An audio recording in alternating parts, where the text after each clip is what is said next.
கடன்பட்டார் நெஞ்சம்போல் கலங்கினான் இலங்கை வேந்தன் என்ற கம்பராமாயண வரிகள் கடன் என்பது எவ்வளவு கொடுமையானது என்பதை விவரிக்கும். ஆனால் கடன் வாங்கி ஆட்சி நடத்தும் முதலமைச்சர் ஜெயலலிதா இதை பற்றி கொஞ்சமும் கவலைப்பட்டதாக தெரியவில்லை. இந்தியாவிலேயே கடன் வாங்குவதிலும் தனிநபர் கடன் விகிதத்திலும் தமிழகம்தான் முதலிடம் வகிக்கிறது என்ற செய்தி நம்மை அதிர்ச்சியடைய வைக்கிறது. அது பற்றி இன்றைய நிகழ்வுகள் நிகழ்ச்சியில் பார்க்கலாம்.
வட்டி செலுத்துவதற்காகவும் இலவச திட்டங்களை செயல்படுத்துவதற்காகவும் நடப்பாண்டில் தமிழக அரசு 30,446 கோடியே 68 லட்சம் ரூபாயை கடனாக வாங்கியிருக்கிறது.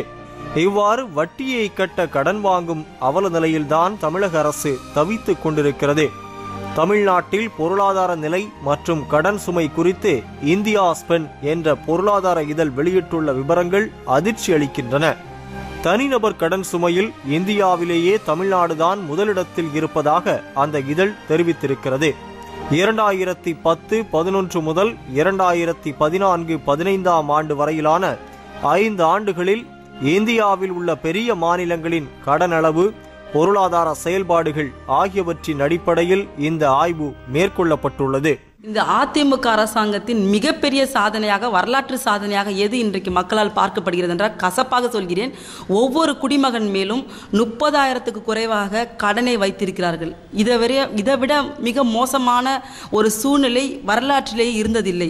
காமராஜர் போன்றவர்கள் ஒரு பொற்கால ஆட்சியை இந்த தமிழகத்தில் கொடுத்தார்கள். அன்றைக்கு குழந்தைகளுக்கு கல்வி கொடுக்கப்பட்டது, இளைஞர்களுக்கு வேலைவாய்ப்பு கொடுக்கப்பட்டது, அவர்களுக்கான தேவைகளை, குடும்பத்துக்கான தேவைகளை பூர்த்தி செய்யப்பட்டது. ஆனால் இன்றைக்கு ஆண்டு கொண்டிருக்க அரசாங்கம் பொருளாதார நிலையை சுரண்டி ஒவ்வொரு மேலும் கடன் சுமையை ஏற்றிருக்கிறார்கள். அதை இன்றைக்கு பார்த்தீர்கள் என்றால் இந்தியா அளவிலேயே தமிழகம்தான் கடன் வாங்குவதில் முதலிடமாக இருக்கின்றதான். இதை விட மிகப்பெரிய சாதனை இந்த அரசாங்கத்துக்கும் தேவையில்லை என்பது மக்கள் அறிவார்கள். அதன்படி இந்திய அளவில் அதிக கடன் வைத்திருக்கும் மாநிலம் மராட்டியமாகும். அந்த மாநிலம் 3.38 லட்சம் கோடி கடன் வைத்துள்ளது. எனினும் இந்தியாவில் ஒவ்வொரு மாநிலமும் பரப்பளவிலும் மக்கள் தொகை அளவிலும் மாறுபடுவதால் தனிநபர் கடனை அடிப்படையாக கொண்டுதான் மாநிலங்களின் கடன் சுமை அளவிடப்படுகிறது.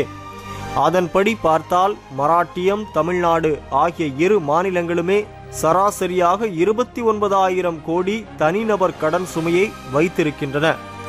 அதேபோல் மற்ற மாநிலங்களின் கடன் சுமை சராசரியாக 66% அளவுக்கு அதிகரித்து வரும் நிலையில் தமிழகத்தின் கடன் சுமை மட்டும் ஆய்வுக்கான 5 ஆண்டுகளில் 92% அதிகரித்துள்ளது. தமிழகத்தின் வட்டி சுமையும் அதன் செலவில் 10.50% என்ற அளவில் இருந்து 11.60% அதிகரித்துள்ளது. இவை அனைத்துமே 2014-15 வரையிலான கணக்குகள். 2015-16 வரையிலான 5 ஆண்டு கணக்கை பார்த்தால் தமிழகத்தின் தனிநபர் கடன் சுமை என்பது 31,192 ரூபாய். பொதுத்துறை நிறுவனங்களின் 2,01,00,000 கோடி கடனையும் கணக்கில் சேர்த்தால் தமிழகத்தின் தனிநபர் கடன் 60,766 அதிகரிக்கும். அதேபோல் தமிழகத்தின் வட்டி சுமையும் 12.52% அதிகரித்திருக்கிறது. மேலும் தமிழகத்தின் கடன் சுமை கடந்த 5 ஆண்டுகளில் 108% அதிகரித்துள்ளது. இந்தியாவிலே தனி மனிதன் கடன் சுமை என்பது தமிழகத்தை சார்ந்தவர்களுக்கு தான் அதிகமாக இருக்கிறது. இது எந்த அடிப்படையிலாவது கடன் சுமை குறைக்கப்பட வேண்டும். குறிப்பாக அரசு மக்களுக்கு இனாமாக கொடுப்பதை நிறுத்தப்பட்டாலே வெளிநாடுகளில் இருக்கின்ற கடன்களை நாம் அடைப்பதற்கு எளிமையாக வழிவகை கிடைத்துவிடும். அதே போன்று மக்களுக்கு தேவையான பொருள் மீது வரி கூட விதிக்காமல் இருப்பதற்கு பூமிக்கு அடியில் குறிப்பாக இன்று கிரானைட்ஸ் என்பதிலே பல ஆயிரக்கணக்கான கோடிகள் ஊழல் நடந்திருப்பதாக சகாயம் அவருடைய அறிக்கையை தாக்கல் செய்திருக்கிறார்கள். அதேபோன்று ஆற்று மண்ணை எடுத்து விற்பதற்கு தனிநபருக்கு அனுமதி கொடுக்கக்கூடாது. இது அரசாங்கமே அந்த ஆற்று மண்ணை எடுத்து விற்பனை செய்ய வேண்டும். அதேபோன்று கருங்கல் ஜல்லி புழுமெட்டல் என்ற இந்த அடிப்படையில் அதை போன்ற கீழே பூமிக்கு அடியிலிருந்து வருகிற பொருள்களை எல்லாம் அரசு எடுத்து வியாபாரம் செய்தாலே 3 சென்டர் ஜல்லி, மணல், கிரானைட்ஸ் இது 3மே அரசாங்கம் எடுத்து விற்பனை செய்தால் பல கோடிகள் லாபமாக வந்து குவிய இருக்கிறது. அந்த நிலை ஏற்படுமையானால் டாஸ்மாகை நம்பி அரசு நடத்தப்பட வேண்டிய அவசியம் இல்லை. எந்த அடிப்படையிலும் மக்களுக்கு இனாம் கொடுத்து மக்களை ஏமாற்ற வேண்டாம். இப்பொழுது பார்ப்போமேயானால் மழை வெள்ளத்தால் நாம் கடுமையாக பாதித்து கொண்டிருக்கிறோம். ஆனால் இங்கு இருக்கின்ற மழைநீர் கால்வாய்கள் வடிகால் ஒரு இடத்திலும் வேலை செய்யாத காரணத்தினால் இது போன்ற அவலங்கள் ஏற்பட்டிருக்கிறது. ஆகவே இந்த தனி மனிதன் கடன் சுமையை நீக்குவதற்கு அரசு துரிதமாக நடவடிக்கை எடுக்க வேண்டும் என்பதை தமிழ்நாடு வணிகர்களுடைய பேரமைப்பு வலியுறுத்துகிறது. அதிமுக அரசு பதவியேற்கும் போது 1,1710 கோடியாக இருந்த தமிழகத்தின் கடன் இப்போது 2,11,483 கோடியாக அதிகரித்து விட்டது. அதாவது ஒவ்வொரு தனிநபரின் மீதும் 31,192 ரூபாய் கடன் சுமை. இதுதான் இந்த 5 ஆண்டு காலத்தில் முதலமைச்சர் ஜெயலலிதா தலைமையிலான 5 ஆண்டு கால அதிமுக ஆட்சியின் சாதனை. ஒரு மாநில அரசு என்பது கடன் வாங்காமல் செயல்பட முடியாது. ஆனால் கடனாக வாங்கப்படும் தொகை மூலதன செலவுகளுக்காக மட்டுமே பயன்படுத்த வேண்டும். ஜெயலலிதா ஆட்சியில் கடனாக வாங்கப்பட்ட 1,09,773 கோடி மூலதன செலவுகளுக்காக பயன்படுத்தப்பட்டதாக தெரியவில்லை. கடந்த 5 ஆண்டுகளில் கண்ணுக்கு தெரியும்படியாக எந்த பெரிய திட்டமும் செயல்படுத்தப்படவில்லை. அனைத்து துறைகளிலும் திட்டமிட்டு செய்யப்பட்ட ஊழல்கள், அவற்றை மக்கள் கண்டுகொள்ளாமல் இருக்க அறிவிக்கப்பட்ட இலவச திட்டங்கள் ஆகியவைதான் தமிழகத்தில் கடன் சுமை தாங்க முடியாத அளவுக்கு அதிகரித்ததன் பின்னணி. இன்றைக்கு அமைச்சர்கள் செய்கின்ற ஒவ்வொரு செயல்களாகட்டும், குறிப்பாக சாலைகள் போடுவது, இல்லை பேருந்துகளை வாங்குவது. உங்களுக்கு ஒரு ஞாபகம் இருக்கும் என்று நினைக்கிறேன், ஒரு பேருந்திலிருந்து ஒரு பெண் விழுந்து விட்டார்கள். அந்த பேருந்தோட நிலைமை எந்த அளவுக்கு மோசமாக இருந்தது என்று. எந்த ஒரு செயலை செய்தாலும், எந்த ஒரு கான்ட்ராக்ட், எந்த ஒரு அக்ரிமெண்ட் எது எடுத்தாலும் எதுவுமே தரமற்று ஒரு செயலாக செய்து கொண்டிருக்கிறார்கள். இந்த சாலையாக இருக்கட்டும், இந்த உலக வர்த்தக மாநாடு ஒன்று நடத்தினார்கள். அது பல கோடி செலவு செய்து அந்த மாநாட்டுக்கான சாலைகள் அமைக்கப்பட்டது. அந்த 28 நாட்களுக்குள்ளாக 30 நாட்களுக்குள்ளாக சாலைகள் தரமற்று போய்விட்டது. இது போன்று தரமற்ற செயல்களை செய்து கொண்டிருக்கிறார்கள். ரேஷன் அரிசியாக இருக்கட்டும், மக்கள் பயன்படுத்தவே முடியாத அரிசிகளை கொடுத்து கொண்டிருக்கிறார்கள். எல்லா துறைகளிலும் ஊழல் எங்குமே மலிந்திருக்கிறது. குறிப்பாக கேப்டன் அவர்களும் EVK இளங்கோ அவர்களும் இந்த ஆட்சியில் இருக்கின்ற மந்திரிகள் எந்தெந்த துறையில் எவ்வளவு ஊழல்கள் செய்திருக்கிறார்கள் என்ற குறித்து பட்டியலை கவர்னரிடம் ஒப்படைத்திருக்கிறார்கள். இது குறித்து கவர்னர் நடவடிக்கை எடுப்பார் என்று நம்பிக்கொண்டிருக்கிறோம். அது தவறும் பட்சத்தில் மக்கள் சக்தியும் சேர்ந்து, அரசியல் தலைவர்களும் சேர்ந்து வருகின்ற தேர்தலில் மிகப்பெரிய பாடத்தை புகட்டுவார் என்று நம்புகிறேன். இந்த கடனுக்காக தமிழக அரசு ஆண்டுக்கு 17,856 கோடி ரூபாய் வட்டியாக செலுத்துகிறது. இது பள்ளி கல்வித்துறை தவிர மற்ற துறைகளுக்கு ஒதுக்கப்பட்ட நிதியை விட மிக அதிகம். அது மட்டுமன்றி வட்டி செலுத்துவதற்காகவும் இலவச திட்டங்களை செயல்படுத்துவதற்காகவும் நடப்பு ஆண்டில் தமிழக அரசு 30,446 கோடியே 68 லட்சம் ரூபாயை கடனாக வாங்கியிருக்கிறது. இவ்வாறு வட்டியை கட்ட கடன் வாங்கும் அவல நிலையில்தான் தமிழக அரசு தவிக்கிறது. இதே நிலை தொடர்ந்தால் தமிழ்நாட்டு மக்கள் அனைவரும் கடனாளியாகவே பிறந்து கடனாளியாகவே உயிரிழக்கும் நிலை ஏற்படும். தமிழ்நாடு தொலைநோக்கு திட்டம் 2023 என்ற ஆவண வெளியீட்டு விழாவில் பேசிய ஜெயலலிதா, அமெரிக்கா குறித்து மார்ட்டின் லூதர் கிங்கிற்கு பெரும் கனவு ஒன்று உண்டு. அதை போல சிறந்த தமிழகத்தை உருவாக்க வேண்டும் என்ற கனவு எனக்கும் உண்டு. வேலையில்லாத இளைஞர்கள் இல்லை என்ற நிலை முற்றிலுமாக வறுமை ஒழிப்பு, கல்வி, குடிநீர், துப்புரவு ஆகியவற்றுடன் பாதுகாப்பு, வளம், அமைதி ஆகியவற்றை மக்கள் அனைவரும் பெற வேண்டும் என்பது எனது லட்சியம். வரும் நூற்றாண்டில் தமிழகம் முதல் மாநிலமாக திகழ வேண்டும் என்று நான் கனவு காண்கிறேன். தலைவர்கள் தாங்கள் காணும் கனவுகளை நனவாக்கும் திறன் பெற்றிருக்க வேண்டும். எங்கு தொலைநோக்கு பார்வையில்லையோ அங்கு நம்பிக்கைக்கு இடமில்லை என்று தன்னம்பிக்கையோடு பேசினார் ஜெயலலிதா. ஆனால் இன்றைய நிலை என்ன? தமிழகத்தில் அடுத்த 11 ஆண்டுகளில் வறுமையை ஒழிக்க நடவடிக்கை எடுக்கப்படும். குடிசை இல்லாத மாநிலமாக தமிழ்நாடு மாற்றப்படும். தனிநபர் வருமானம் 6 மடங்கு உயர்த்தப்படும். ஏற்ற தாழ்வற்ற வறுமையற்ற சமுதாயத்தை அமைப்போம். உலக தரம் வாய்ந்த நகரங்கள், தங்கு தடையற்ற மின்சாரம் ஆகியவற்றை கிடைக்கச் செய்வதே எனது லட்சியம் என்பதெல்லாம் தமிழ்நாடு தொலைநோக்கு திட்டம் 2023 ஜெயலலிதாவால் சொல்லப்பட்ட லட்சியங்கள். அவையெல்லாம் காற்றில் பறந்து காணாமல் போன பட்டங்களா அல்லது கண்களை ஏமாற்றும் காணல் நீரா? காரணம், தமிழக அரசின் கடன் சுமைதான் இதற்கு மிகப்பெரிய முட்டுக்கட்டையை போட்டுள்ளது. பல லட்சம் கோடி ரூபாய் கடன் இருக்கும் நிலையில் இலவசங்களுக்கு பல ஆயிரக்கணக்கான கோடி ரூபாயை ஒதுக்குகிறார் ஜெயலலிதா. சாதாரணமாக ஒரு குடும்பம் கடன் வாங்கி வாழ்க்கையை நகர்த்தும் போது ஓர் அரசாங்கம் கடன் வாங்குவதில் என்ன பிரச்சனை என்ற கேள்வி எழலாம். சாமானிய மக்கள் கடனை அடைப்பதற்கு வருவாயை தேடுகிறார்கள். ஆனால் தமிழக அரசு கடனை திருப்பி செலுத்துவதற்கான வழிவகைகளை தேடுவதில்லை என்பதுதான் பிரச்சனை. கடனை திருப்பி செலுத்தும் ஆட்சித்திறன் இல்லை என்பது அரசின் மீது பொருளாதார நிபுணர்கள் வைக்கும் குற்றச்சாட்டு.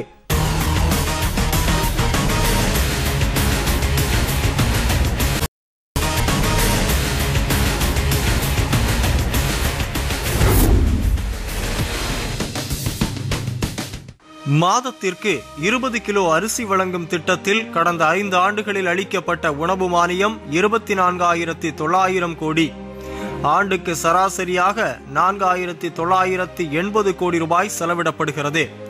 வழங்கப்படும் விலையில்லா அரிசியில் கணிசமான பகுதி கள்ளச்சந்தையில்தான் புழக்கத்தில் விடப்படுகிறது. இதற்கென்றே இடைத்தரகர்கள் இருக்கிறார்கள். விலையில்லா அரிசியை பாலிஷ் செய்வதற்கு என்றே ஊர்கள் தோறும் பிரத்யேக அரிசி ஆலைகள் இருக்கின்றன. இங்கு பாலிஷ் செய்யப்படும் அரிசி தமிழகத்திலும் பக்கத்து மாநிலங்களிலும் கிலோ 10 ரூபாய் முதல் 18 ரூபாய் வரை விற்கப்படுகிறது. தமிழகத்தை பொறுத்தவரையில் மிகப்பெரிய கள்ளத்தொழில் இது. போலி குடும்ப அட்டைகள் மத்திய அரசின் உணவு மற்றும் நுகர்வோர் துறையின் அறிக்கையின்படி பொது விநியோக திட்டத்தின் கீழ் விநியோகிக்கப்படும் தானியத்தில் 16.67% போலி குடும்ப அட்டைகள் வழியாகவும் 19.71% ஊழல்களாலும் கள்ளச்சந்தைக்கு விற்கப்படுகிறது. மொத்த மானிய தொகையான 7,258 கோடியில் 2,640 கோடி ரூபாய் கள்ளச்சந்தைக்கு கசிகிறது என்று குறிப்பிடப்பட்டுள்ளது. இது தேசிய அளவிலான புள்ளி விவரம் என்றாலும் கிட்டத்தட்ட தமிழகத்திற்கும் பொருந்தும். கடந்த 2009ஆம் ஆண்டே தமிழகத்தில் சுமார் 25 லட்சம் போலி குடும்ப அட்டைகள் இருப்பதாக கண்டறியப்பட்டுள்ளது. இந்த மோசடியை தடுத்தாலே ஆண்டுக்கு சராசரியாக ஆகும் செலவான 4,980 கோடியில் குறைந்தது 1/3 பகுதியான 1,660 கோடியை சேமிக்கலாம். உணவு மானியத்தை கணக்கிட்டதை போலவே மின்சார மானியத்தையும் கணக்கிடலாம். மின்சார மானியத்திற்கு 2015-16ஆம் ஆண்டு பட்ஜெட்டில் 22,430 கோடி ரூபாய் ஒதுக்கப்பட்டுள்ளது. ஆண்டு சராசரி 4,486 கோடி. மின் உற்பத்தி நிலையங்களை சிறப்பாக பராமரிப்பது, மின் கடத்தி சாதனங்களின் தரத்தை உயர்த்தி மின் இழப்பை தவிர்ப்பது, பழைய மீட்டர்களை அப்புறப்படுத்துவது, மின் உபயோகத்தின் மீதான கட்டுப்பாடுகளை விதிப்பது, மின் சிக்கனம் ஆகிய நடவடிக்கைகள் மூலம் பெருமளவு மின்சாரத்தை சேமிக்க முடியும். மேற்கண்ட தொழில்நுட்ப காரணங்களால் அல்லாமல் மின் திருட்டு மூலம் கடந்த 4 ஆண்டுகளில் சுமார் 56 கோடி ரூபாய் அரசுக்கு இழப்பு ஏற்பட்டுள்ளது. மின்துறை அதிகாரிகளிடம் கேட்டால் தமிழகத்தில் பெரும்பாலும் டிரான்ஸ்பார்மர், தெருவோர இணைப்பு பெட்டி, மின் கம்பங்களில் இருந்து அரசியல் கட்சியினர் உள்ளிட்டோர் கொக்கி போட்டு மின்சாரம் திருடுவது, வீட்டு உபயோக மின்சாரத்தை வணிக உபயோகத்திற்கு பயன்படுத்துவது, மீட்டரை இயங்க விடாமல் காந்தம் உள்ளிட்ட பொருட்களை வைப்பது, மீட்டரை துண்டித்து மின்சாரத்தை பயன்படுத்துவது, கட்டுமானத்திற்கு தற்காலிக இணைப்பு வாங்காமல் ஏற்கனவே இருக்கும் இணைப்பை பயன்படுத்துவது போன்றவை மூலம்தான் மின் திருட்டு நடக்கிறது என்கிறார்கள். மேற்கண்ட விஷயங்களில் கவனம் செலுத்தி மின்சாரத்தை மிச்சப்படுத்தினால் ஓராண்டுக்கு ஆகும் மானிய செலவான 4,486 கோடியில் 1/3 பகுதியான சுமார் 1,495 கோடியை சேமிக்கலாம். பெரும்பாலான கடன்களெல்லாம் தமிழக அரசால் பன்னாட்டு நிதி நிறுவனங்கள் உலக வங்கியிடமிருந்துதான் வாங்கப்பட்டுள்ளன. பொதுவாக இது போன்ற நிறுவனங்களிடம் வாங்கிய கடன் அவ்வளவு சீக்கிரத்தில் கட்டி அடைக்க முடியாது. வட்டி குட்டி போட்டு கொண்டே இருக்கும். எனவே புதிய கடன்களை வாங்கும் போது வெளியே கடன் வாங்குவதை தவிர்த்து LIC, நபார்டு வங்கி மற்றும் தேசியமயமாக்கப்பட்ட வங்கிகளிடம் இருந்து கடன் வாங்கினால் வட்டி விகிதம் கணிசமாக குறையும். மதுக்கடைகளால் தமிழக அரசுக்கு ஆண்டுக்கு 29,672 கோடி ரூபாய் வருவாய் வருகிறது. மதுவிலக்கு தேவையில்லை என்று சொல்பவர்கள் தங்களது முக்கியமான வாதமாக இந்த வருமானத்தை தான் முன்வைக்கிறார்கள். அரசின் நலத்திட்டங்கள் உட்பட பெரும்பாலான திட்டங்கள் இந்த வருவாயை நம்பியே நடக்கின்றன. மதுவிலக்கை கொண்டு வந்தால் இந்த வருவாய் இழப்புக்கு மாற்று வழி என்ன என்பதுதான் அவர்கள் வைக்கும் மிக முக்கியமான கேள்வி. உண்மைதான், ஆனால் தீர்வே இல்லாத கேள்வி அல்ல இது. மதுவிலக்கை கொண்டு வருவதால் ஏற்படும் வருவாய் இழப்பை செலவுகளை குறைப்பது, புதிய வருவாய் இனங்களை பெருக்குவது ஆகிய இரு வழிகளில் ஈடுகட்டலாம். அதற்கு முன் அரசின் செலவுகள் எப்படி இருக்கின்றன என்பதை பார்ப்போம். 2015-16 ஆண்டு தமிழக அரசின் பட்ஜெட் படி அரசின் முக்கியமான 4 வகை செலவுகள்: அரசு ஊழியர்களுக்கு ஊதியமாக 41,215 கோடி, ஓய்வூதியமாக 18,667 கோடி என மொத்தம் 59,882 கோடி ரூபாய் ஒதுக்கப்படுகிறது. மொத்த பட்ஜெட்டில் 41% இது. இலவசங்கள் மற்றும் மானியங்களுக்கு ஒதுக்கப்பட்ட தொகை 59,185 கோடி. மொத்த பட்ஜெட்டில் 40% இது. கடந்த 5 ஆண்டுகளில் இலவச பொருட்களை விநியோகிக்க பராமரிக்க ஒதுக்கப்பட்ட தொகை 42,441 கோடி. அதாவது ஆண்டுக்கு சராசரியாக ரூபாய் 8,488 கோடி. மொத்த பட்ஜெட்டில் 7% இது. 2015-16 ஆண்டு கட்டப்படவுள்ள வட்டி 17,856 கோடி. மொத்த பட்ஜெட்டில் 12% இது. செலவு என்று பார்த்தால் முதல் வகை செலவான அரசு ஊழியர் ஊதியம், ஓய்வூதியம் இவற்றில் எதுவும் செய்ய முடியாது. அடுத்ததாக இலவசங்கள், மானியங்கள். இங்கேதான் நமக்கு ஒரு தெளிவு தேவைப்படுகிறது. இவற்றில் எவையெல்லாம் சமூக நல நோக்கு கொண்டவை, எவையெல்லாம் வாக்கு வங்கி நோக்கு கொண்டவை என்பதுதான். பள்ளி மாணவர்களுக்கு வழங்கப்படும் சீருடை, புத்தகம், புத்தக பை போன்ற விலையில்லா பொருட்கள், முதியோர், விதவைகள், ஆதரவற்றோருக்கு வழங்கப்படும் உதவிகளுக்கான மானியங்கள் தொடர வேண்டும், தொடரலாம். அதே சமயம் விலையில்லா மிக்சி, கிரைண்டர், மின்விசிறி, ஆடு மாடு, மடிக்கணினி வழங்குவது ஆகியவற்றை தவிர்க்கலாம்.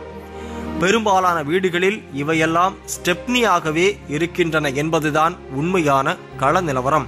கடந்த 2011 முதல் 16 ஆண்டு வரை 5 ஆண்டுகளில் மட்டும் மேற்கண்ட திட்டங்களுக்காக 18,749 கோடி ரூபாய் செலவாகியுள்ளது. இதை தவிர்த்தாலே ஆண்டுக்கு சுமார் 3,750 கோடி ரூபாயை சேமிக்கலாம்.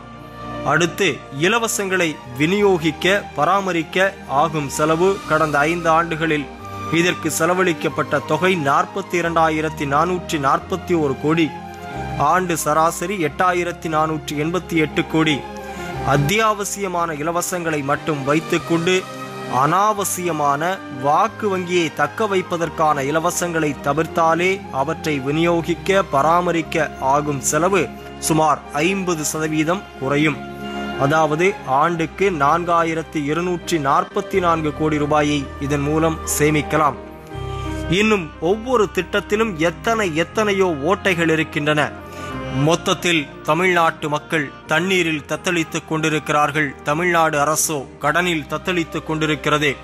இந்த நிலை மாற்றப்பட வேண்டுமானால் தமிழகத்தை இவ்வளவு கடன் சுமை கொண்ட மாநிலமாக மாற்றிய அதிமுக மற்றும் திமுக ஆகிய கட்சிகள் ஆட்சி பொறுப்பிலிருந்து அகற்றப்பட வேண்டும் என்பதை தமிழக மக்கள் உணர்ந்திருக்கிறார்கள். அதை வரும் தேர்தலில் செய்து முடிக்க தமிழ்நாட்டு மக்கள் காத்திருக்கிறார்கள். இந்த சிந்தனையோடு இன்றைய நிகழ்வுகள் நிகழ்ச்சியை நிறைவு செய்கிறோம். நன்றி.